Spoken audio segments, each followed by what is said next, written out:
आलमी airlines Iran की फजाई हुदूद इस्तेमाल मत करें, ईरान की तंबीह। मिस्री मीडिया के दावे के मुताबिक ईरान ने आलमी एयरलाइंस को अपनी फजाई हुदूद से गुरेज की हिदायत कर दी, जिसकी वजह ईरान की फौजी मशकें थीं। मिस्री मीडिया के मुताबिक आलमी एयरलाइंस पाकिस्तानी वक्त के मुताबिक सुबह 6 से 9 बजे तक ईरानी फजाई हुदूद से गुरेज करें। इसी हवाले से मिस्र ने ईरानी फजाई हुदूद से मुतालिक अपनी एयरलाइंस को नई हिदायत जारी की थी, जिसके मुताबिक मिस्री airline Tehran flight information region में परवाज से गुरेज करेंगी।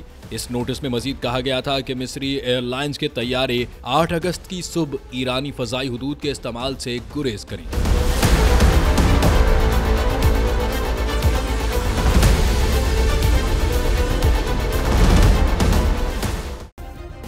सब्सक्राइब करें और बेल दबाएं ताकि कोई खबर रह न जाए।